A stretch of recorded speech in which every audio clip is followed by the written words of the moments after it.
Bonjour à tous et bienvenue au CAP. Donc pour cette soirée, puisque c'est le 5 à 7 du CICR, sur les violations du droit international militaire, donc de la confidentialité à la dénonciation publique, que choisir? Donc faut-il dénoncer les violations auxquelles les organisations qui sont sur le terrain sont confrontées, sont témoins, et quel est le prix justement de cette dénonciation? Donc ce 5 à 7 s'organise justement à l'heure où le CICR avait indiqué dans un communiqué que le blocus de Gaza représentait une sanction collective en violation flagrante des obligations qui incombent à Israël en vertu du droit international humanitaire.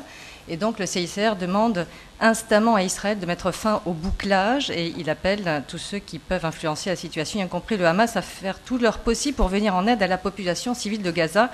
Donc c'est vrai qu'on n'a pas forcément l'habitude d'entendre tous les jours des communiqués du CICR qui dénoncent des situations de violation du droit international humanitaire.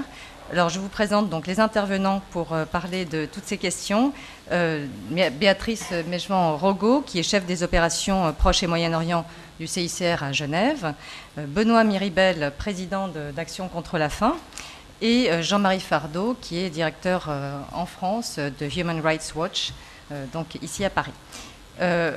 Donc des petites règles du jeu, c'est-à-dire qu'il faut que ce soit un dialogue assez interactif et assez interactif donc avec la salle. Les intervenants vont exposer leur point de vue et bien entendu vous me faites un petit signe pour me demander si à un moment donné vous voulez prendre la parole. Voilà, comme ça il y a une interactivité qui peut s'installer avec la salle.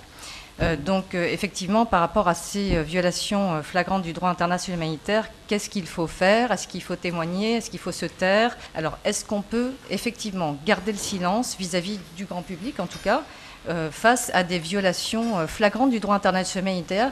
Est-ce que c'est quelque chose, justement, que vous portez particulièrement au CICR?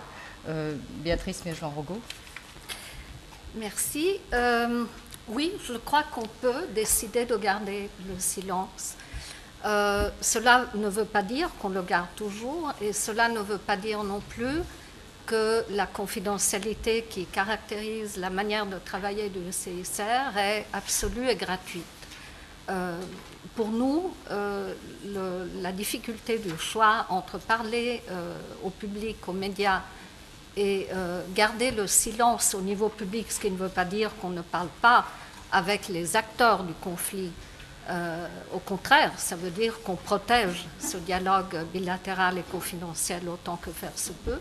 Mais la difficulté du choix est donnée par le fait que nous devons constamment évaluer l'impact que le fait de prendre une position publique comme celle qu'on a prise le 14 juin peut avoir avant tout pour les personnes victimes des conflits auprès desquelles nous souhaitons continuer de travailler et d'apporter assistance et protection, et puis par rapport aussi à nos équipes sur le terrain. On dit souvent un délégué du CICR mort ou blessé ou expulsé ne servira à rien. Donc pour nous, ce qui est très important, c'est de pouvoir garder à tout moment et en tout temps la capacité de rester opérationnel sur le terrain. Après, j'élaborerai davantage sur pourquoi et comment on peut décider d'aller public. Jean-Marie Fardeau, justement au niveau peut-être d'une organisation de droits de l'homme, est-ce que c'est différent? Est-ce que là, vous avez plus de liberté pour pouvoir vous exprimer, justement? Merci d'abord au CICR et au CAP. Merci Véronique. La question mérite beaucoup de nuances, bien sûr, dans la réponse. Et je ne parlerai qu'au nom de Human Rights Watch et non pas des ONG droits de l'homme.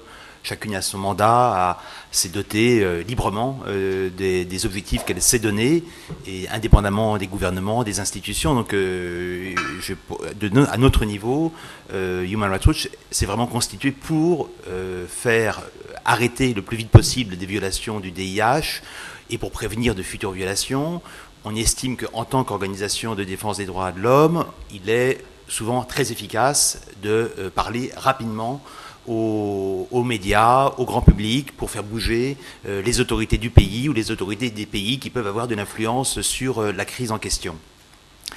Bien sûr, cela demande beaucoup de précautions avant de prendre la parole et nous les prenons évidemment et nous ne parlerons pas rapidement Parce que là encore, la parole, c'est parler tout de suite ou parler dans un deuxième temps, peut-être juste après qu'on a mis à l'abri des gens qui pourraient être mis en péril si on parle, que ce soit des témoins, que ce soit des victimes encore survivantes, que ce soit des associations de défense des droits de l'homme dans le pays, que ce soit des journalistes du pays avec lesquels on a pu parler, que ce soit notre chercheur qui est allé sur le terrain, ou les assistants, le chauffeur, l'interprète. Si tous ces gens-là sont en péril, l'un de ces personnes est en péril, on ne parlera pas parce qu'on attendra d'avoir toutes les assurances pour que ces gens-là soient protégés. Et enfin, je crois que il ne faut pas confondre silence et confidentialité. Le silence est coupable, la confidentialité ne l'est pas. Et je suis sûr que tous ici, à un moment ou à un autre, quand nous sommes témoins de telles violations, nous parlons soit aux autorités, soit aux acteurs, soit à des gens qui peuvent avoir de l'influence, même si on ne cherche pas forcément à être public. Maintenant, nous estimons que c'est utile en tant qu'organisation de défense des droits de l'homme, parce que nous ne sommes pas tenus par un mandat comme celui que le CICR s'est donné. Nous pensons que c'est aujourd'hui la manière la plus efficace de parler publiquement rapidement. Et d'ailleurs, je terminerai là-dessus, Human Rights Watch, qui était pendant longtemps une organisation non pas très lente, parce que ça va quand même très vite dans cette organisation, mais qui prenait du temps pour, à partir d'une enquête sur le terrain, rédiger un rapport, faire des recommandations, le diffuser aux grands médias. Ça prenait entre 2 mois et 3 mois. Et donc, depuis maintenant une dizaine d'années, on a mis en place une équipe d'urgence qui est capable de se déployer très rapidement sur le terrain. C'était au Sri Lanka, c'était à Gaza, c'était en Géorgie et côté Ossétie du Sud. Toute crise, on déploie immédiatement quelqu'un ou des gens ou une équipe la plus importante possible pour pouvoir témoigner très rapidement, parce qu'on pense que c'est en témoignant très rapidement sur le terrain qu'on pourra faire rapidement évoluer la situation et les violations en cours. Je vous donnerai des exemples tout à l'heure. Benoît Miribel, donc sur cette première question un peu large, parce qu'évidemment tout est très lié. Donc, mais sur ce silence, est-ce qu'effectivement il faut garder le silence quand on est face à ces violations du droit international humanitaire, ou même en tant qu'action contre la faim? Est-ce que vous avez un mode opératoire?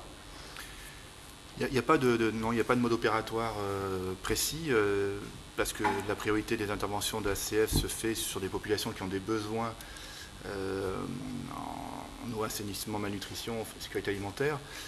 Il y a eu depuis quelques années un service plaidoyer qui s'est structuré au sein d'ACF et qui a amené beaucoup de débats en interne, de savoir pourquoi faire ça finalement. Et la finalité de ce service plaidoyer, c'était de se dire, bien sûr, on doit porter secours avec d'autres ONG à des populations, mais parfois c'est en prenant bien sûr beaucoup de risques, en mobilisant beaucoup de moyens. Et la finalité de l'action, si à un moment donné on se substitue parce qu'un État ne veut pas le faire ou ne peut pas le faire, c'est bien que ces populations retrouvent leur capacité. Donc si on peut le dénoncer, non pas publiquement, mais de façon ciblée à des parlementaires notamment, qui eux sont en connaissance de textes garantissant quelque part des droits à ces personnes, à ce moment-là, ça a du sens. Autrement dit, mobiliser de la logistique pour apporter de la nourriture, je caricature, c'est bien, mais si à un moment donné, on peut éviter cette action-là, qui rejoint la finalité de l'action contre la faim, parce qu'on va intervenir sur des parlementaires qui, eux, vont faire réagir, quand ils peuvent le faire, des responsables de ces pays-là, on contribue aussi à notre finalité.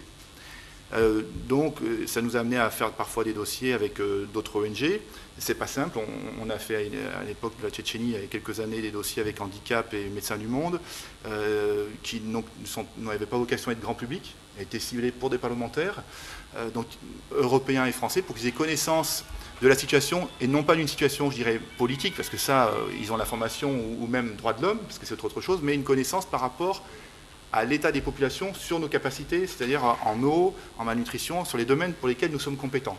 Donc c'est comme ça que nous avons construit un plaidoyer, c'est sur les domaines de compétences que nous avons, de faire savoir l'état des populations.